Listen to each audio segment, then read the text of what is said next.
La defensa de los derechos del concebido debe ser nuestra prioridad. Para defender la vida, como habíamos dicho, y vamos a seguir subrayando desde el momento de la concepción. Vamos a escuchar ahora a nuestro querido Monseñor Pedro Agustín Rivera, titular del Templo Expiatorio en la insigne y nacional Basílica de Guadalupe y coordinador general de las capillas de adoración perpetua al Santísimo Sacramento de la Arquidiócesis de México, con este tema, los derechos del concebido. Un fuerte aplauso, por favor, para Monseñor Rivera.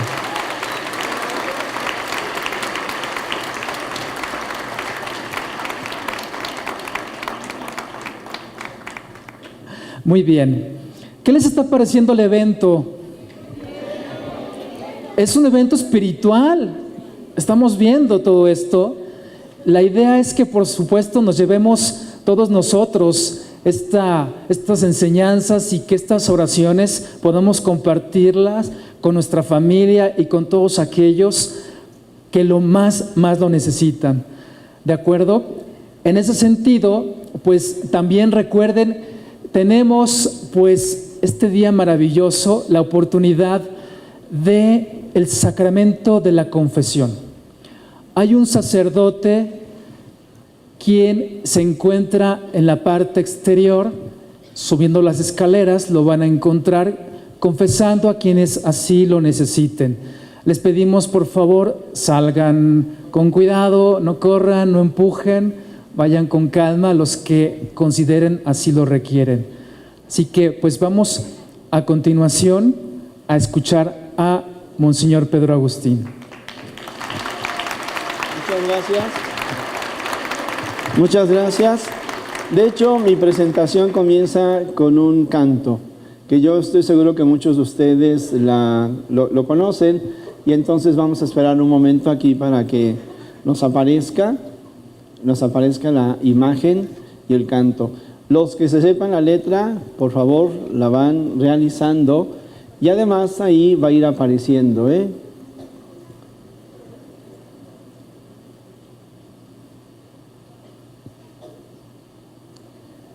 Antes decían, corre video play. Otros dicen, que venga la música. Muy bien. Está en todas partes. Nos rodea en todo momento. Utiliza todas las formas, todos los tamaños. Se abre paso ante todo para siempre estar, para avanzar, para evolucionar.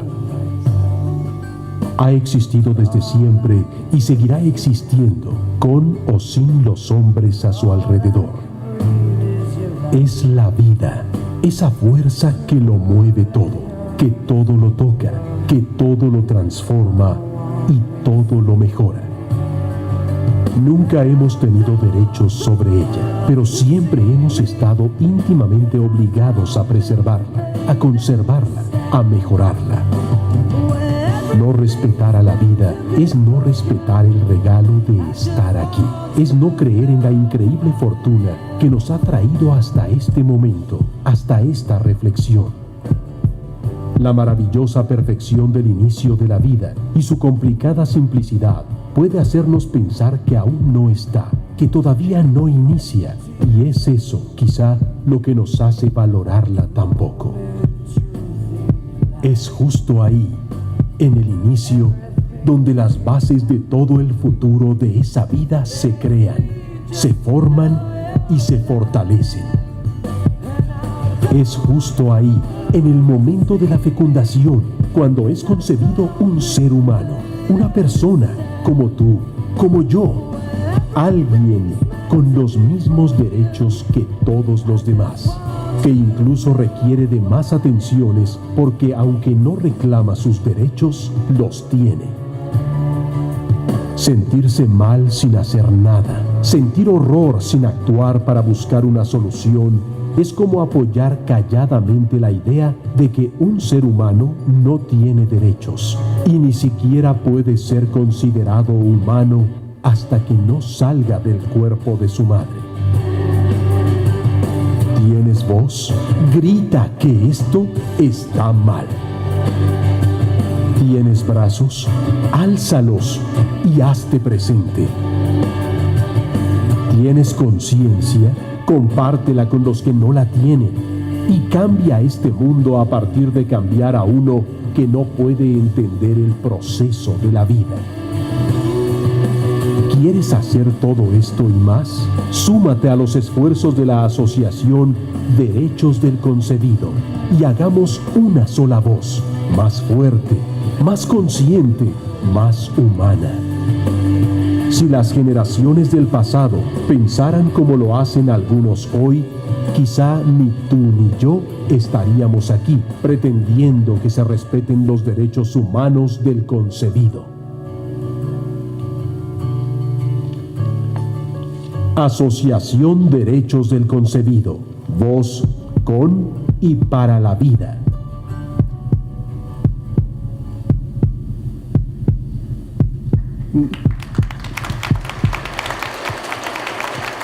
Muy bien.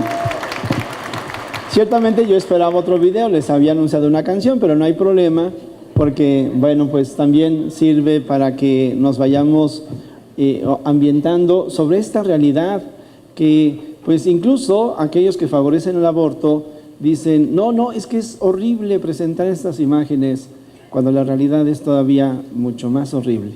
Nosotros sabemos que aquí en la Ciudad de México ya se habla de más de 100,000 abortos. Y entonces no se puede ocultar este genocidio que se realiza.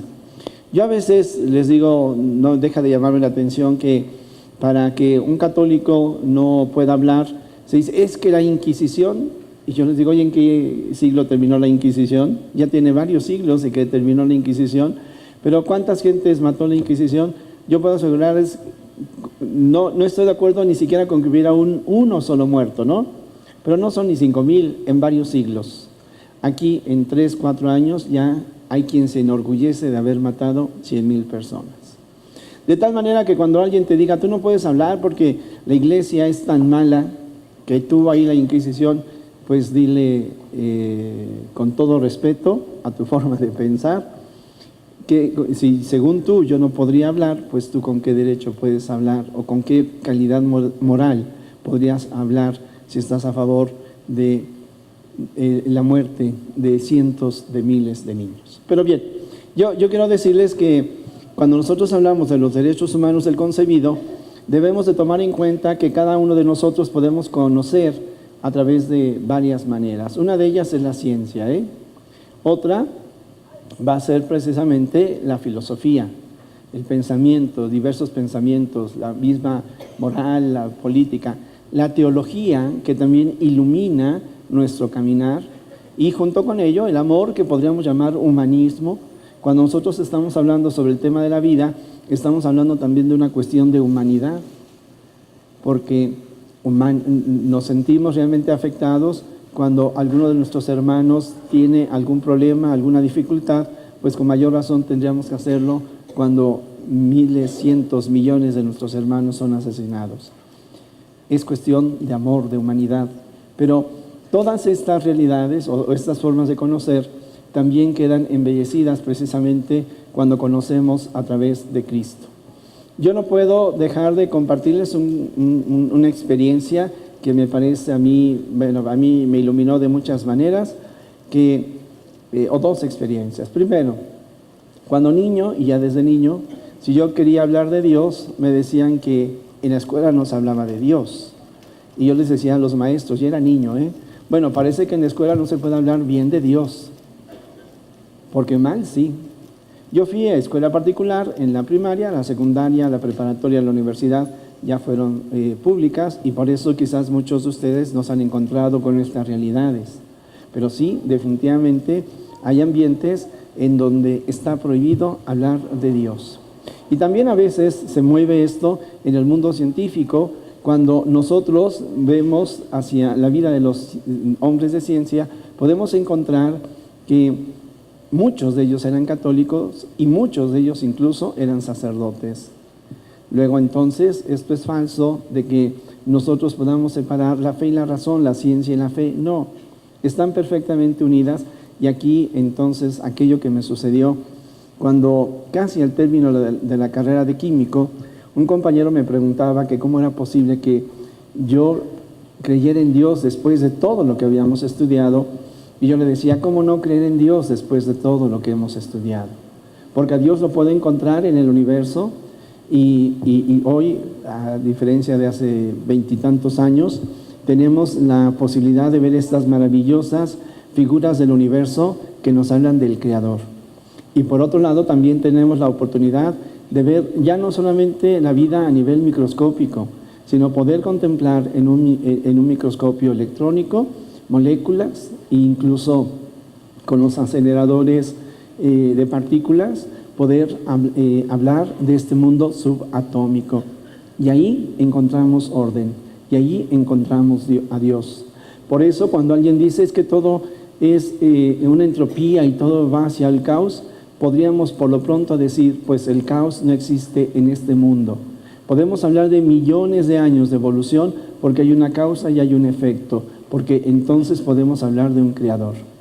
Saben ustedes que un artista acaba de morir y entonces él iba a hacer una presentación para obtener fondos para una obra de caridad, para una institución católica.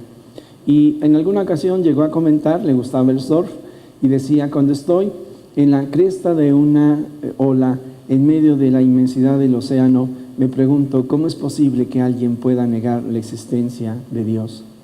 Pues yo aquí en esto, por eso les digo, lo primero que nosotros tendríamos que saber es de que la ciencia, el primer tipo de conocimiento, la ciencia efectivamente demuestra que la vida del ser humano comienza en el momento de la concepción y que la vida de este ser humano concluirá hasta la muerte. Por lo mismo, ese proceso vital que no lo ponen las células, sino que es precisamente el fruto del amor de Dios, ese proceso vital una vez que inicia, nosotros desde un punto de vista biológico decimos concluye con la muerte. Sin embargo, entramos en la fe y decimos no, aún la misma muerte es la apertura, nuestro segundo bautismo para nacer a la gloria de Dios. La fe nos da una visión más allá de lo inmediato. Y aquel compañero que me decía que cómo creía yo en Dios, le comentaba, es de que tú y yo, en cuanto a nivel de ciencia, bueno, pues sabemos lo mismo, pero a mí la fe no me quita la capacidad de conocer, pero sí aumenta el asombro ante lo que veo y hace que mi corazón se alegre porque entonces puedo volverme hacia el Creador, hacia aquel que le da sentido a mi existencia, a mi vivir y que en el caso de Jesucristo me abre a la trascendencia. Pero además de los aspectos de la ciencia, nosotros, que me lo pegue más, muy bien, cuando nosotros estamos hablando de los aspectos de la ciencia, y aquí yo quisiera, bueno, más que de la ciencia, me quiero brincar a algunos aspectos filosóficos que serían propiamente los derechos humanos. Vale la pena recordar que el 10 de diciembre de 1948 en Francia se firmó precisamente la Declaración de los Derechos Humanos. ¿Y por qué se hace? Pues se dice que después de haber vivido experiencias, la Primera y Segunda Guerra Mundial en el siglo XX, pues entonces se ve la conveniencia de que para propiciar la paz y el desarrollo de todos los seres humanos, para acabar con las desigualdades, se ve conveniente que se establezcan esos derechos humanos, que son derechos humanos universales para hombres y mujeres, que no hacen distinción de religión ni de raza. Y hoy nosotros podríamos decir, no hacen distinción también de edades. Y es de que cuando nosotros estamos hablando del ser humano que ha sido concebido en el vientre materno, estamos hablando de una etapa propia de la vida del ser humano. Si alguno de ustedes no fue embrión, que levante la mano. No, fuimos embriones. Por lo mismo, aquella etapa de mi vida esa etapa, ciertamente yo si dijera, pues a ver, levanten la mano los que tienen 105 años, ¿verdad? Yo sé que las mujeres no cumplen más de 15 años, así es de que la pregunta sería para los hombres. Yo puedo decir, quienes tienen 65 no levanto la mano, quienes tienen 60 sí, pero ya es parte de mi historia, ya es parte de mi historia, porque hubo un momento maravilloso en que comencé a existir gracias al amor de mis padres. Bueno, pues los derechos humanos del concebido precisamente es especificarnos de alguna manera hacia esa etapa de la vida que es no apreciada por algunos y que por lo mismo entonces dicen se puede eliminar, y eso es una discriminación por edad, por causa de edad. Niegan lo que la evidencia científica dice, lo que la evidencia científica señala. En alguna ocasión me hicieron una entrevista en radio unos jóvenes en una universidad de periodismo, y practicando pues me ponen en cabina, y junto en cabina los alumnos o sus compañeros estaban afuera, y uno de ellos me dice que pues si no había que pensar en el aborto y propiciar el aborto, precisamente porque pues hay gente que es pobre y que no puede tener a sus hijos y mantenerlos. Y yo le decía, bueno, ¿y como cuánto consideras que debe de ganar una persona para poder tener hijos? Y me decía, pues yo creo que pues por lo menos unos 15, 20 mil pesos. Digo, está bien, nada más que eso se llama discriminación económica, Parecería que entonces solamente los que tienen dinero tienen la posibilidad de tener hijos. Y entonces no nos tiene que extrañar que efectivamente países de primer mundo hagan campañas de esterilización en países pobres, porque los pobres afean el panorama. Pero eso es discriminación, es violentar los derechos humanos del concebido. Los derechos humanos de todo ser humano son derechos universales. Los derechos universales son para hombres y mujeres. Por eso hay algunos que van a comenzar a llamar que hay derechos de primera, segunda y tercera generación, y entonces van a comenzar a hablar de los derechos de la mujer. Efectivamente, yo creo que la mujer tiene derechos, pero ya son derechos particulares y dejan de ser derechos universales. Ningún derecho particular puede estar sobre el derecho universal.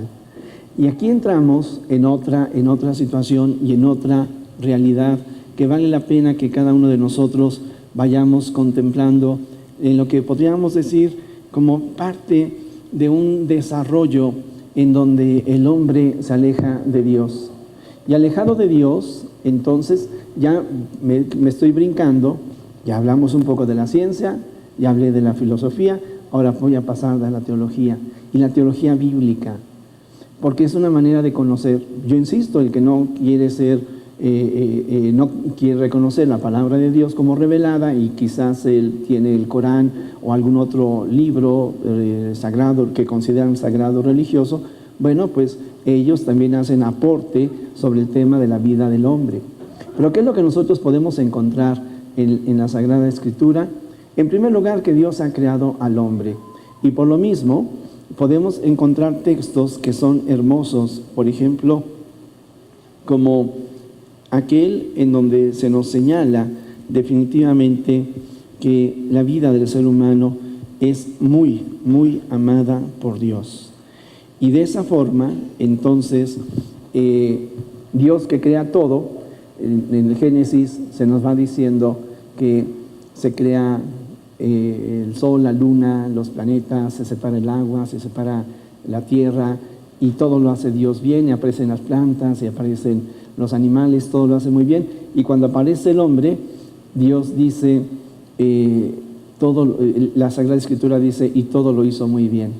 Ahorita que hablo sobre la creación, bueno, les comentaré que una compañera bióloga, cuando yo daba clases en la Universidad de Chapingo, pues me preguntó que si yo creía que Dios había creado las cosas en 6 días. Y le dije, bueno, tienes que entender que la Biblia no es un libro de ciencia. No nos va a decir de qué manera ocurrió que si el Big Bang y que si luego apareció la vida y las etapas geológicas de la Tierra y de la vida. No, simplemente es una forma en la que se nos dice Dios creó todo cuanto existe y creó también al hombre. Porque ella se asombró cuando yo le dije, pues no, yo no creo que nos haya creado en los 6 días humanos como nosotros lo entendemos. Lo importante es que Dios creó. La fe nos dice, la ciencia pretende llegar a las causas segundas. ¿Cómo se hicieron las cosas? La fe nos dice quién hizo las cosas. La Biblia no es un libro de ciencia, aunque muchos datos históricos son verdaderos, sino es un libro que pretende decirnos quién ha hecho las cosas. Y sobre esto es entonces hermoso poder decir que el hombre y la mujer han sido creados a imagen y semejanza de Dios. Dios crea todo, ¿sí? Ahí está la materia, ahí están los seres vivos, ahí están las plantas, los animales, pero solamente el hombre es capaz de conocer, solamente el hombre es capaz de amar. Y en esta dimensión es donde nos asemejamos a Dios, en nuestra capacidad de conocer, de tener memoria, en ser libres, en poder amar. Bien, pues ante esto el mismo texto nos dice, y los creó hombre y mujer con la misma dignidad. Pero la humanidad al mismo tiempo es una, porque todos descendemos de Adán y de Eva. Si no se llamaron así, en alguna ocasión platicaba yo con algunos amigos que no son católicos, y entonces me decían, ¿y tú crees en Adán y Eva? Bueno, pues ve lo que dice la ciencia y te va a decir que los seres humanos no aparecimos al mismo tiempo en muchos lugares, sino que hay una primera pareja. Y si la Biblia le dice a Adán y Eva y le pusieron o podrían haber tenido otro nombre, eso no importa. Lo que sí es de que hay un momento en donde el ser humano comienza a existir. ¿Me permiten un chiste? Un niño le pregunta a su mamá, oye mamá, me dijeron en la escuela que descendemos del mono, ¿tú qué crees? Y entonces ella le dijo, se le queda mirando y dice, hijo, pues tu papá nunca me ha presentado a su familia, no sabría decirte. No, yo quiero decirles que cuando nosotros leemos en el texto bíblico que Dios toma el barro y sopla sobre él, bueno, pues si quiso tomar un simio, bueno, pues adelante, ¿cuál es el problema? ¿No? Pero junto con esto, precisamente, a veces es bueno leer algunas revistas o leer cosas de ciencia, puntitos que podemos encontrar en internet o en revistas, pero precisamente se dice que están los chimpancés, están los gorilas y está precisamente la especie humana. Y dice, y ninguno de estos cuatro tienen un punto en común, no existe el eslabón perdido. El eslabón perdido fue una hipótesis que Darwin en el siglo XIX establece, pero hoy se dice no, Darwin, las posturas de Darwin son irreconciliables con lo que nosotros podemos ver. Con esto, yo no estoy criticando a Darwin, porque realmente él hizo también sus aportaciones y a todos nos ayuda a conocer en el campo de la ciencia. Pero la ciencia misma también dice que el ser humano tiene sus procesos evolutivos, pero es una rama diferente a la del ser humano. Se complican las cosas, podríamos decir, sigamos investigando en el cómo, pero quedémonos con aquella verdad que a fin de cuentas nos salva. Tú y yo hemos sido creados por Dios que existe. De esta manera entramos también a esta, ya les decía yo, creados por Dios, pero también una sola humanidad. Y a partir de esto, la dignidad del ser humano para nosotros no solamente se contempla desde la ciencia, que lo demuestra, desde la filosofía, que también lo señala, sino también desde la teología. Y cuando entramos en la capacidad del amor, entonces efectivamente tendríamos que pensar en que los animales no aman. Sin embargo, qué ejemplos tan bellos nos dan. Hace unos días en la internet subía yo una filmación que se hace sobre una leoparda, mata a un simio que resulta que era hembra, y esta hembra tenía a su bebé, su changuito. Bueno, pues el changuito, cuando la leoparda se da cuenta, se comió a la mamá, cuando la leoparda se da cuenta de esto, ya había subido a su presa al árbol, el changuito comienza a caerse, pues la leoparda ve cómo le hace para tratar de levantarlo, que no se caiga, que no se vaya a golpear. Luego incluso la leoparda bajará del árbol y como no lo pudo jalar desde arriba, entonces desde abajo lo empujará. Bien, y duermen, esa noche duermen juntos. El instinto maternal está en los animales bien desarrollados. Bueno, pues cuando nosotros hablamos del amor, no estamos hablando de un instinto maternal, estamos hablando de la capacidad de amar, la capacidad de olvidarse de sí mismo para pensar en otro y para dar la vida por los demás. Esta es la grandeza de la maternidad. Y cuando a la mujer se le dice, o al hombre, primero voy a comenzar por el hombre, cuando al hombre se le dice, tú puedes sentirte ajeno al hijo que ha sido concebido por aquella mujer que dijiste que amabas, lo que se le está diciendo, tú no vales nada, tu vida no vale nada, efectivamente tú no eres más que un error de la naturaleza. Y cuando a la mujer y entonces eres incapaz de amar y de ser responsable ante la mujer a la que has prometido amar y con la que has engendrado un hijo, que has engañado a aquella que confió en ti. Por otro lado, a la mujer se le está diciendo, renuncia a tu capacidad de amar, porque tú eres un objeto sexual. Tú lo que debes de hacer es caer en la promiscuidad. Entrégate al primer hombre que se te presente porque te lo pide, eso sí, hazlo con protección. Tú no eres digna de ser amada por un hombre, para formar un hogar, para formar un matrimonio. No, tú eres un objeto. Aunque entonces algunas mujeres van a decir, no, soy libre. ¿Por qué? Porque el hombre se emborracha, yo me emborracho. El hombre anda con muchas mujeres, yo ando con muchos hombres. Y algunos incluso van a decir, es cuestión de preferencias sexuales. Bueno, pues entonces, ¿en dónde queda la mujer? ¿Dónde queda desconfigurada la mujer? ¿Y qué es lo que hace que en un momento dado caigamos en estas situaciones, en esta sociedad que genera odio, no solamente al otro, porque hace que se le vea al otro como un enemigo, sino hacia sí mismo, el alejamiento de Dios? Ahondo precisamente en ese odio a sí mismo, porque efectivamente esta sociedad, cuando nosotros podríamos hablar de este relativismo, en donde incluso la sexualidad humana ya no es vista como una capacidad unitiva y procreadora, sino solamente en la dimensión de placer. Cuando se busca solamente el propio placer y se encierra en el egoísmo, cuando se deja de pensar en el nosotros y se piensa solamente en el yo y el placer que yo pueda tener, entonces la primer víctima, yo diría, es efectivamente la mujer, porque se desconfigura su personalidad, no tiene una visión efectivamente de ser amada, de ser digna de ser amada, de tener capacidad de amar, y se convierte así en un objeto sexual. El amor está hecho a un lado. La sexualidad se ve solamente en una dimensión placentera. Y el hombre, bueno, pues esto a muchos hombres les conviene. Yo me acuerdo, en mi época se hablaba del machismo. Yo me atrevo a decir que siempre ha habido mujeres que confiaron en un hombre, que se embarazaron y que fueron abandonadas. Sin embargo, hoy para el hombre el cambio de parejas es tan sencillo que si la chica llega a quedar embarazada, muchas veces ellas mismas dirán, para mí esto es mi derecho. Yo puedo en un momento dado abortar porque es mi cuerpo, porque está afectando a mi desarrollo humano. Y ahí es definitivamente una libertad mal empleada. Bien, pues pasamos tenemos el tiempo corto y entonces por eso me voy así rapidito, como que son pinceladas. Pero ¿qué es lo que nosotros tendríamos que hacer? Querido amigo, querida amiga católica, creyente en Cristo, tú tienes que ser consciente de todas estas situaciones,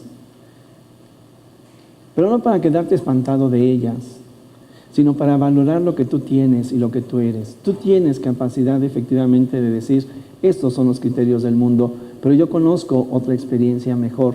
Y aquí es donde yo ya me centro propiamente en Cristo. Les hablé con pincelados, la ciencia, la filosofía, la teología, el amor. Pues ahora entramos precisamente a ese misterio en donde Dios se hace hombre, Dios nos ama y se encarna. Por eso es de que constantemente, yo les digo, nosotros podemos hablar definitivamente de los derechos del concebido. El término que hablamos es la Inmaculada Concepción, refiriéndonos a María, que es concebida de manera natural por sus papás y sin el pecado original. Mañana la vamos a celebrar y mañana celebramos los derechos humanos del concebido. Engendrar a una hija de una manera natural, en la gracia, sin el pecado original. 8 de diciembre. ¿Recuerdan cuándo es la Declaración Universal de los Derechos Humanos? ¿Qué día? 10. El 10 de diciembre se firma. Escogimos el 8 de diciembre como los derechos humanos del concebido, porque ¿cómo hablar de derechos humanos si no se respeta el derecho fundamental de la vida? No se puede hablar de la persona muerta, no tiene derechos. Pero bien, entonces les digo, y Jesús es concebido por la gracia del Espíritu Santo. Por eso, más que nosotros hablar de la fecundación, nosotros hablamos del concebido. Bien, junto con esto, entonces les digo, Cristo, el centro que viene a iluminar la dignidad de todo ser humano. La Biblia, de una manera hermosísima, que en mi opinión, ahora entiendo mejor este concepto, cuando la Sagrada Escritura dice que María concibió por obra y gracia del Espíritu Santo. Por lo mismo, ¿en qué momento nos está diciendo Dios que comienza la vida del ser humano? Desde el momento de la concepción. No hay más, ¿eh? Y nosotros ciertamente distinguimos, la concepción es una, y el momento en que se implanta el óvulo en el vientre de la mujer es otro. Es cuando comienza en ese momento el embarazo. No, el embarazo comienza desde el momento de la concepción, porque efectivamente el cuerpo de la mujer que se entera que ha concebido a su hijo, desde el momento de la concepción comienza a entrar en ese diálogo, ciertamente ahí diríamos a un nivel bioquímico, entre el hijo y la madre. Bueno, pues yo quiero concluir leyéndoles una frase, o más que una frase, un pensamiento del Papa Francisco, precisamente que nos lo ha dado en esta exhortación apostólica, Evangelii Gaudium, la alegría del Evangelio, la alegría del evangelizador. Y dice el Papa, en los números 209, 213, 214. Bueno, y para contextualizar todavía mejor esto, les decía yo, ante la situación que vemos, podemos tomar la idea de decir, bueno, pues vamos a relativizar también, pues no vamos a hacer mucho escándalo, pues así son las cosas, y ya ni modo. Puede haber otra situación, el decir, no, pues está tan mala esta situación que caemos también en la tristeza o en la desesperación. El Papa nos dice, no hay tiempo para eso, y menos sobre todo lo que es el Evangelio. Tenemos que anunciar a Cristo, pero sobre el tema de la vida dice estas palabras hermosas, preciosas, fuertes, con las cuales yo concluyo como una invitación, la manera en la que debemos de vivir sobre el tema de la vida. Jesús, el evangelizador por excelencia, y el Evangelio en persona se identifican especialmente con los más pequeños. Esto nos recuerda que todos los cristianos estamos llamados a cuidar a los más frágiles de la tierra, pero en el vigente modelo exitista y privatista no parece tener sentido invertir para los lentos, débiles o menos dotados para abrirse el camino en la vida. Y entonces dice, entre esos débiles que la Iglesia quiere cuidar con predilección, están también los niños por nacer, que son los más indefensos e inocentes de todos, a quienes hoy se les quiere negar su dignidad humana en orden a hacer con ellos lo que se quiera, quitándoles la vida y promoviendo legislaciones para que nadie pueda impedirlo. Frecuentemente, para ridiculizar alegremente la defensa que la Iglesia hace de sus vidas, se procura presentar su postura como algo ideológico, oscurantista y conservador. Sin embargo, esta defensa de la vida por nacer está íntimamente ligada a la defensa de cualquier derecho humano. Supone la convicción de que un ser humano es siempre sagrado e inviolable en cualquier situación y en cualquier etapa de su desarrollo. Es un fin en sí mismo y nunca un medio para resolver otras dificultades. Si esta convicción cae, no quedan fundamentos sólidos y permanentes para defender los derechos humanos que siempre estarían sometidos a conveniencias circunstanciales de los poderosos de turno. La sola razón, afirma el Papa, es suficiente para reconocer el valor inviolable de cualquier vida humana. Pero si además la miramos desde la fe, toda violación de la dignidad personal del ser humano grita venganza delante de Dios y se configura como ofensa al Creador del hombre. Y quien genera toda esta situación, el padre de la mentira, ya sabemos quién es. Precisamente porque es una cuestión que hace a la coherencia interna de nuestro mensaje sobre el valor de la persona humana, no debe esperarse que la Iglesia cambie su postura sobre esta cuestión. Quiero ser completamente honesto al respecto. Esto no es un asunto sujeto a supuestas reformas o modernizaciones. No es progresista pretender resolver los problemas eliminando una vida humana. Pero también es verdad que hemos hecho poco para acompañar adecuadamente a las mujeres que se encuentran en situaciones muy duras. Y por lo mismo el Papa dice, debemos proteger a la mujer o acompañar a la mujer, debemos acompañar a la familia, debemos proteger la vida de todo ser humano. Pues ya el Papa nos ha dicho, y se lo dijo a los jóvenes, nos dice a nosotros, lo dijo con una frase que a algunos espantó porque dijo, hagan lío, y propiamente es precisamente esto, hagan ruido, lleven a Cristo, valoren su fe, siéntanse acompañados por Cristo y por la Iglesia, invitados a defender la verdad. Nunca dejen que su voz se apague. Necesitamos verdaderamente ser voz de los que no tienen voz. Y hoy, precisamente, los más débiles son todos aquellos niños a los que se les pretende impedir el derecho a la vida y se les pretende impedir o se les impide incluso que disfruten del banquete de la vida. Pues yo no sé si lo tengan preparado por ahí un poco para que pudiéramos ver, aquí está, los derechos humanos del concebido. Son 10 puntitos y ya con ello terminamos porque mi tiempo acaba y es precisamente, comenzamos con el primer principio. Todo concebido, varón o mujer, si me ayudan, lo podríamos leer, si los que alcancen a leerlo, decimos, todo concebido, varón o mujer, discapacitado o no, disfrutará de los derechos enunciados en esta declaración. De hecho, algunos de ustedes, en el material que se les dio, ahí aparecen estos derechos. El segundo principio, todo concebido tiene derecho a que se le reconozca, no lo quitaron, como un individuo de la especie humana y por lo mismo cuenta con todos los derechos humanos reconocidos por la ONU, organismos internacionales y las constituciones de los estados. El tercer principio, todo concebido tiene derecho a que se le reconozca su individualidad, en tanto que en su código genético propio es diferente al de sus progenitores. Nos lo van, bueno, aquí yo los tengo aquí apuntaditos para que los podamos leer, puntos, y muy bien, no le cambien antes, ¿sí?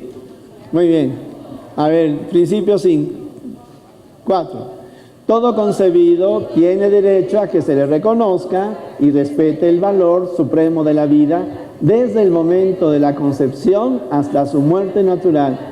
Y por lo mismo deberá ser respetado y cuidado este derecho a lo largo de todo su proceso de vida en el seno materno y una vez nacido fuera de él. Principio 5. El valor supremo de la vida del concebido debe de ser el principio rector de quienes tienen la responsabilidad de velar por su desarrollo integral. Dicha responsabilidad recae en primer término en sus padres y de manera subsidiaria en la sociedad y en el Estado. El principio 6. Todo concebido deberá ser protegido de cualquier tipo de discriminación por motivo de raza, etnia, condición genética, sexo, origen social, situación económica de él o de sus progenitores.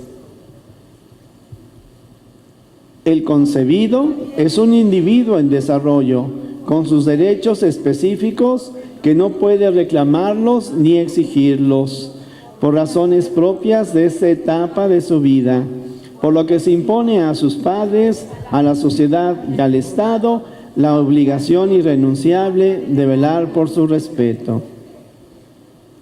Principio 8.